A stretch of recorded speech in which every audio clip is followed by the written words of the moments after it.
Good morning students.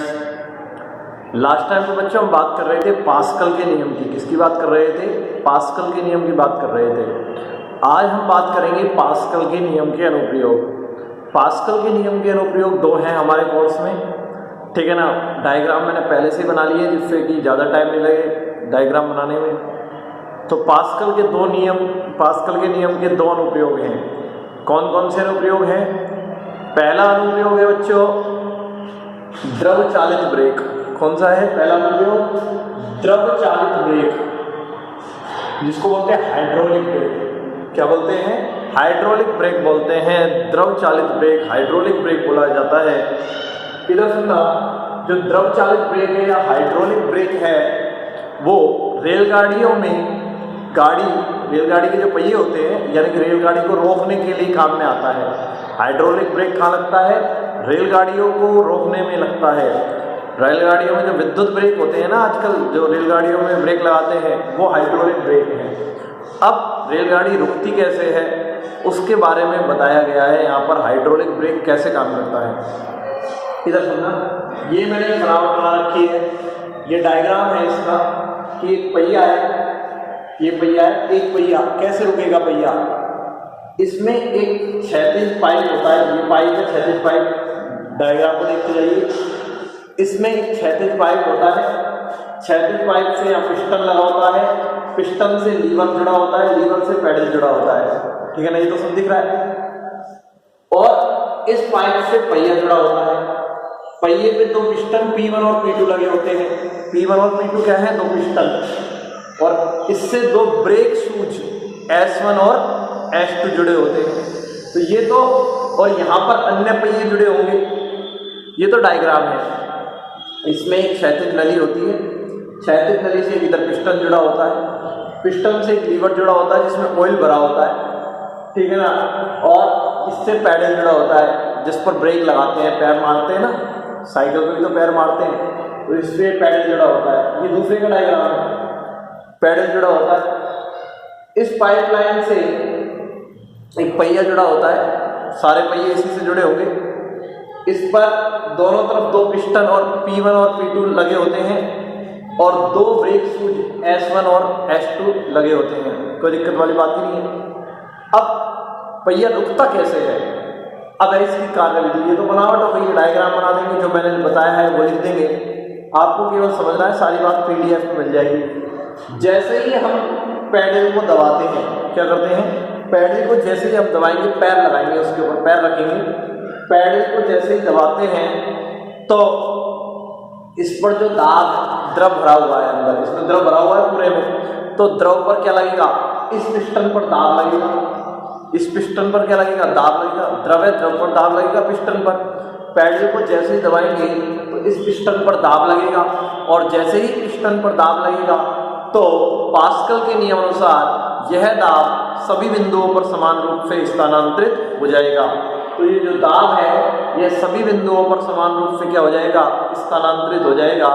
और जब यह दाब सभी बिंदुओं पर समान रूप से स्थानांतरित हो जाएगा तो यह दाब पिस्टन P1 और P2 पर भी लगेगा। यहाँ से दाब लगाया तो यह दाब इस पिस्टन पर लगेगा, इस पिस्टन से दाब होता हुआ समान रूप से किस पर लगेगा? इन दोनों पिस्टनों पर लगेगा। ये पिस्टन इधर की तरफ खिसकेंगे, इन पिस्टनों पर दाब लगेगा, ये इधर की तरफ खींचेंगे तो ब्रेक शूजों पर भी दाब लगेगा। और ब्रेक शूजों पर जब दाब लगेगा तो ये ब्रेक शूज किसको टच कर जाएंगे? पहिए को। ब्रेक शूजों पर दाब लगेगा, ब्रेक शूज पहिए को क्या कर जाएंगे? स्पर्श कर जाएंगे, और पहिए को स्पर्श कर जाएंगे तो पहिया रुक जाएगा।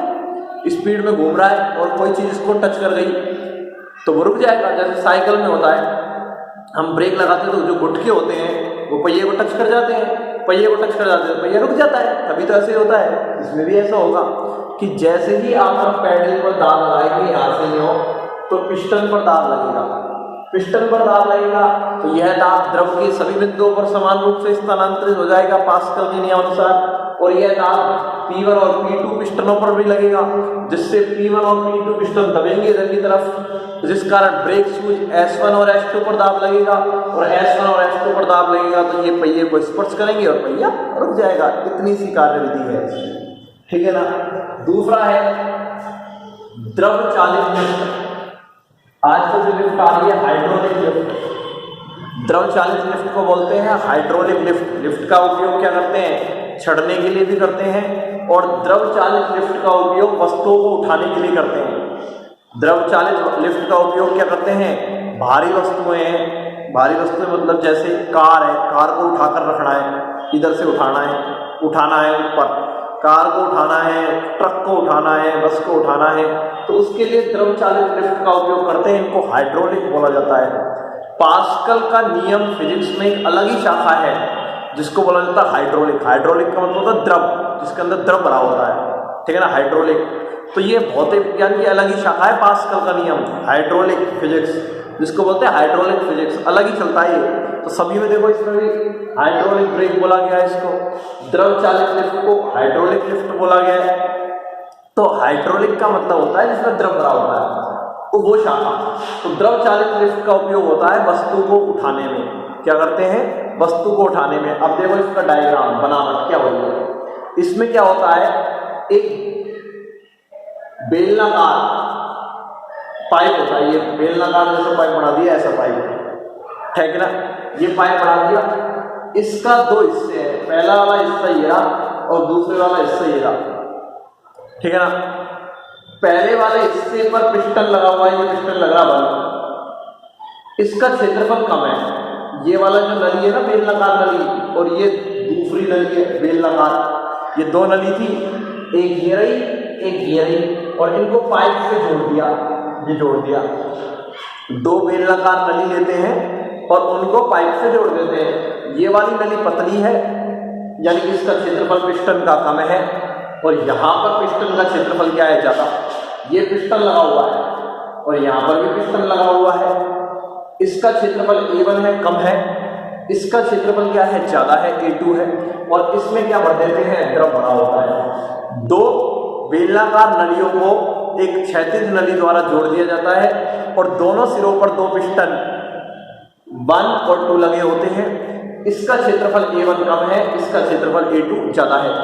और जिस भी वस्तु को उठाना होता है उसको पिस्टन 2 के ऊपर रख देते हैं, इसके ऊपर रख देते हैं। जिस भी वस्तु को ऊपर उठाना होता है उसको कहाँ रख देते हैं, पिस्टन 2 के ऊपर रख देते हैं। कहाँ रख देते हैं, पिस्टन 2 के ऊपर रख देंगे।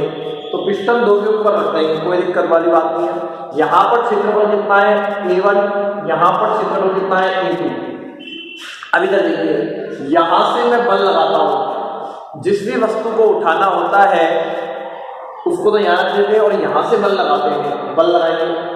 तो जैसे ही इस पर आपने यहाँ से बल लगाया तो इस पर दाब लगेगा, द्रव पर, और दाब लगेगा, वो दाब मैंने माना है P, तो दाब हो जाएगा P बराबर, यहाँ से बल लगाएंगे तो दाब होता है बल बटे क्षेत्रफल। बल कितना है, F1 बटा क्षेत्रफल कितना है, A1। यहाँ से मैं जैसे ही बल लगाता हूँ तो इस पर द्रव पर दाब लगेगा, और वो दाब कितना होगा, P बराबर F1 बटा A1, ठीक है ना। ये कार्य प्रणाली चल रही है। अब यहाँ से बल लगाते हैं, और बल लगाने पर इस पर क्या लगता है, दाब लगता है, और दाब हो जाएगा बल बटे क्षेत्रफल F1 बटा A1। ये आ जाएगी समीकरण 1, ठीक है, कोई दिक्कत वाली बात ही नहीं है। अब यह है दाब, द्रव के सभी बिंदुओं पर समान रूप से स्थानांतरित होगा पास्कल के नियम अनुसार। तो दाब यहाँ पर कितना था, P1, तो यह दाब P1 P था, तो यह दाब P कहाँ चला जाएगा, नहीं चला जाएगा। दोनों पर दाब क्या लगेगा, समान लगेगा, क्योंकि पास्कल का नियम यही तो कहता है कि द्रव पर जो दाब लगता है वह सभी बिंदुओं पर समान रूप से स्थानांतरित हो जाता है। तो यह दाब जब P लगेगा यहाँ पर, तो यह दाब P कहाँ पहुँच जाएगा, यहाँ पहुँच जाएगा, इस पर भी लगेगा। यहाँ से आया था और यहाँ से क्यों लगेगा, ठीक है ना। तो P मैंने सेम दिखाया है, यहाँ पर भी दाब कितना लगेगा, P लगेगा, और इस दाब के कारण इस पर क्या लगेगा, बल लगेगा। नीचे से दाब लगाएंगे तो इसके कारण ऊपर क्या लगेगा, बल लगेगा, और वो बल यहाँ पर कितना होगा, F2, और बल होता है P बराबर F बटे A होता है। तो बल F बराबर क्या होता है, P होता है। तो यहाँ पर बल कितना है, F2, वो बल कितना लगेगा, P इंटू A, P तो P है, और A कितना है यहाँ पर, A2। समीकरण 2, यहाँ पर कितना बल लगेगा, इस दाब के कारण कितना बल लगेगा यहाँ पर, और वो बल F2 बराबर हो जाएगा, P का मान यहाँ से उठा कर रखूंगा, F1/A1 इंटू A2। तो इस पर जो बल लगेगा यहाँ से वो इतना आएगा। मैंने भाई दोबारा कह देता हूँ कि जिस भी वस्तु को उठाना होता है उसको यहाँ रखते हैं, दूसरे पिस्टन के ऊपर रखते हैं। जिस भी वस्तु को उठाना होता है उसको दूसरे पिस्टन के ऊपर रखते हैं। अब पहले पिस्टन पर आप क्या लगाते हैं, बल लगाते हैं। जैसे ही आप पहले पिस्टन पर यहाँ पर बल लगाएंगे तो इस पर क्या लगेगा, दाब लगेगा। और वो दाब कितना होगा, द्रव पर इतना। और यह दाब यहाँ से कहाँ पहुंच जाएगा, दूसरे पिस्टन पर पहुंच जाएगा। तो दूसरे पिस्टन पर क्या लगेगा, बल लगेगा। तो वो बल हो गया दाब इंटू क्षेत्रफल। दाब की वैल्यू यहाँ से रख दी, ये आ गया। अब इधर देखो, मैंने तुमसे कहा था A2 का मान A1 से ज्यादा है। चूंकि A2 का मान A1 से ज्यादा है तो भाई ये मान ज्यादा है, ये वाला मान कम है, तो F2 का मान F1 से ज्यादा आएगा, नहीं आएगा? बिल्कुल आएगा। भाई ये वाला मान ज्यादा है, मान लो ये वाला मान 5 है और ये वाला मान 2 है, तो ये कितना आ गया, 2.5 आ गया ना। F2 का मान 2.5 गुना आ गया F1 का। यदि A2 का मान 5 है और A1 का मान क्या है, 2 ही है, तो 5 का भाग देंगे 2.5, तो F2 का मान 2.5 गुना हो गया ना F1 से। तो इसका मतलब है A2 का मान जब A1 से ज्यादा है तो F2 का मान F1 से ज्यादा होगा। यानी कि इस वस्तु पर नीचे से ऊपर की ओर ज्यादा बल लगेगा।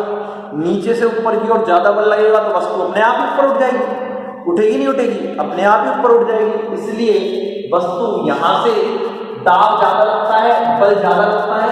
F2 बल क्या होगा, F2 का मान यहां से तुमने कम लगाया, यहां पर क्या हो जाएगा, ज्यादा। यहां पर क्या हो जाएगा, ज्यादा। क्यों? क्योंकि A2 का मान A1 से क्या है, ज्यादा है। इसलिए F2 का मान F1 से ज्यादा होगा और नीचे से ऊपर की ओर ज्यादा बल लगेगा और वस्तु ऊपर उठ जाएगी। ठीक है ना, इस प्रकार से वस्तु उठती है। तो इस वस्तु पर नीचे से ऊपर की ओर ये बल लगता है और जहां A2 का मान A1 से ज्यादा है इसलिए नीचे से ऊपर की ओर ज्यादा बल लगेगा और वस्तु ऊपर उठ जाएगी।